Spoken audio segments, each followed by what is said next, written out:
What is your relationship with Barbarella, like the original film? I'm just curious, like whether that happens or not, whether it comes to pass or not. Like, I don't have much of a relationship with it. It's such kind of like an iconic, like the poster I see more than the actual movie.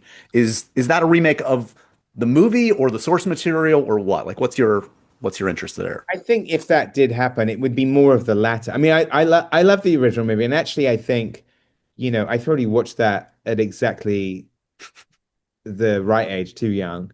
Um, but it's that, like the script, because it's funny you see in that movie because the script is by Terry Southern, although you can feel like the Terry Southernness of it kind of starts to sort of it seems like there's a lot of that in there, and when it's really sharp, it's great. And then but it's beautiful to look at, and it's fun, and it's kind of subversive. And I think it's a sort of nature of the books themselves are just beautiful and kind of really imaginative and really progressive. Um, it's also, I think, as well, I mean, it feels like that is something that's I like those movies of that era, especially, and they're all Italian movies actually, that have that kind of pop art sensibility. I mean, Yeah. Roger Vadim is a French director, but it's a Dino De Laurentiis production. But Barbarella, Danger Diabolique, actually a film that weirdly has a relevance to The Running Man, The Tenth Victim. Have you ever seen that movie? No, no. It's kind of like a proto Running Man. It's directed by Elio Petri. It's 1965 with Marcello Mastroianni and Ursula Andress. And it's about a TV game show where top assassins all have to bump each other off. Huh. So it's sort of like if you had Lee Pace's character as the main character in the movie Okay. versus everybody else.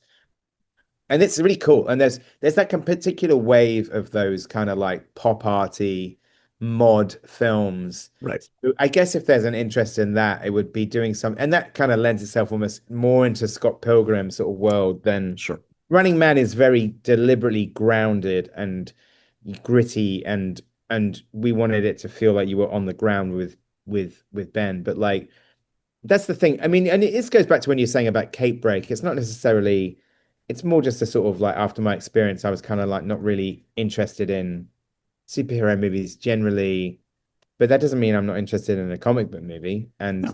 And one of the great gifts of my career was working on Brian Lee O'Malley's book, not just because of the story, but because of his artwork. To sort of his artwork in those books is so beautiful, and the chance to bring that to the big screen was just amazing. So I'd love to do another comic book movie. In fact, weirdly enough, and I don't want to say what it is because it's kind of still annoying to me, but one of the reasons that Michael Bacall did this is because we had been working on a different comic book adaptation that kind of just all fell apart rights wise. I don't really want to say what it is just in case it comes back.